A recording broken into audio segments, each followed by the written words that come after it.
নমস্কাৰ মৰমৰ শিক্ষাৰ্থীসকল, মই প্ৰণৱে ইউটিউব চেনেল ফৰ এডুকেশ্যনৰ অন্য এটা ভিডিঅ'লৈ তোমালোক সকলোকে স্বাগতম জনাইছোঁ। মৰমৰ শিক্ষাৰ্থীসকল, আজি মই তোমালোকৰ মাজলৈ লৈ আহিছোঁ হায়াৰ ছেকেণ্ডাৰী ছেকেণ্ড ইয়াৰৰ হেল্থ কেয়াৰ নামৰ বিষয়টোৰ unit number 5 drug administration and physiotherapy. এই ইউনিটটোৰ যিখন অনুশীলন, সেই অনুশীলনৰ প্ৰশ্নৰ উত্তৰসমূহ। তেতিয়াহ'লে আহচোন পলম নকৰি আজি ভিডিঅ'টো আৰম্ভ কৰোঁ। আৰু তাৰ আগতে তোমালোকলৈ এটা অনুৰোধ, এই চেনেলটো যদি ছাবস্ক্ৰাইব কৰা নাই তেতিয়াহ'লে ছাবস্ক্ৰাইব কৰি দিবা আৰু কাষতে থকা বেল আইকনটো প্ৰেছ কৰি দিবা মই দিয়া এনেকুৱা ধৰণৰ শিক্ষামূলক ভিডিঅ'সমূহ নিয়মিতভাৱে পাই থাকিবলৈ। তাৰ উপৰিও আগৰ ইউনিট কেইটাৰ যদি উত্তৰসমূহ চোৱা নাই, মই ডেছক্ৰিপশ্যনত লিংক দিছোঁ, তাত গৈও চাব পাৰিবা।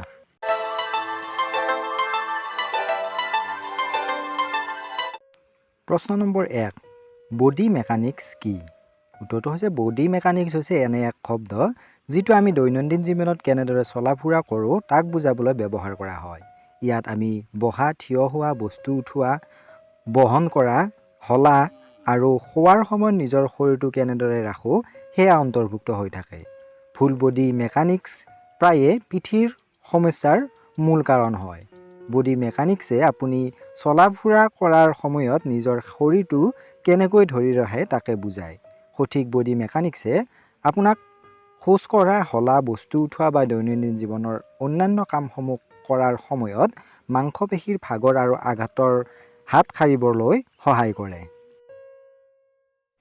প্ৰশ্ন নম্বৰ 2, বডি মেকানিক্সৰ মূল নীতিসমূহ কি কি?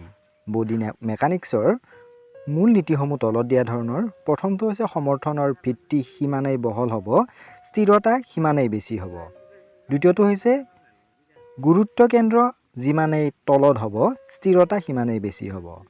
তৃতীয় নীতিটো হৈছে এটা বস্তুৰ ভাৰসাম্য তেতিয়ালৈকে বৰ্তাই ৰাখিব পৰা যায় যেতিয়ালৈকে মধ্যাকৰ্ষণ ৰেখাডাল ইয়াৰ সমৰ্থনৰ ভিত্তিৰে মাজেৰে পাৰ হৈ যায়।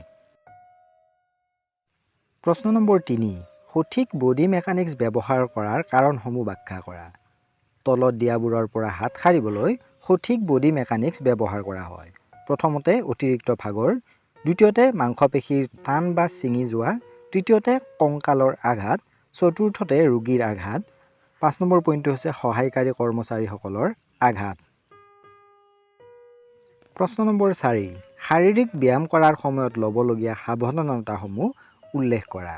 এই উত্তৰখিনি হৈছে ইংলিছ মিডিয়ামৰ কাৰণে, তোমালোকে ইংলিছ মিডিয়ামৰখিনি নিজেই এইখিনি চাই ল'বা। মই নেক্সট স্ক্ৰীণত অসমীয়া মিডিয়ামৰখিনিৰ কাৰণে উত্তৰটো দি দিছোঁ। শাৰীৰিক ব্যায়াম কৰাৰ সময়ত ল'বলগীয়া সাৱধানতাসমূহ তলত দিয়া ধৰণৰ। যিকোনো ব্যায়াম কাৰ্যসূচী আৰম্ভ কৰাৰ আগতে সম্ভাৱ্য স্বাস্থ্যৰ জিকিমে উলিয়াই কৰিবলৈ এজন চিকিৎসকৰ দ্বাৰা পৰীক্ষা কৰাৰ পৰামৰ্শ দিয়া হয়।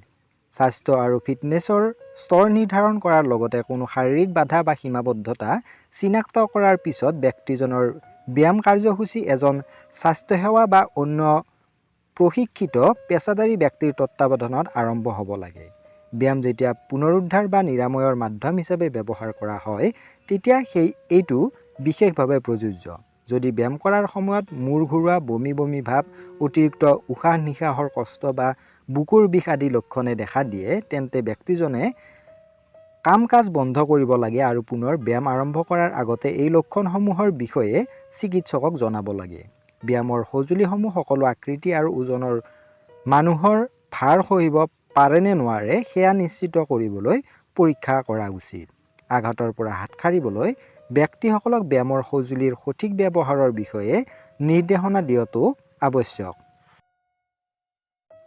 প্ৰশ্ন number 5, passive range of motion exercise বৰ্ণনা কৰা। ইয়াৰ উত্তৰটো হৈছে পেছিভ ৰেঞ্জ অফ মোশ্যন হ'ল এনে এক চলাচল যি সম্পূৰ্ণৰূপে আন এজন ব্যক্তি বা একাধিক ব্যক্তি অথবা এটা পেভিছ মোশ্যন মেচিনৰ দ্বাৰা শৰীৰৰ জোৰাত প্ৰয়োগ কৰা হয়। যেতিয়া পেছিভ ৰেঞ্জ অফ মোশ্যন প্ৰয়োগ কৰা হয়, ব্যায়াম কৰাই থকা ব্যক্তিজনৰ জোৰাটো সম্পূৰ্ণৰূপে শিথিল হৈ থাকে আৰু বাহিৰৰ শক্তিয়ে শৰীৰৰ অংগটো সম্ভাৱ্য পৰিসৰৰ ভিতৰত লৰচৰ কৰায়। আঘাত, অস্ত্ৰোপচাৰ বা জোৰা লৰচৰ কৰাব নোৱাৰা অৱস্থাই জোৰাৰ স্বাভাৱিক সঞ্চালনৰ পৰিসৰত প্ৰভাৱ পেলাব পাৰে।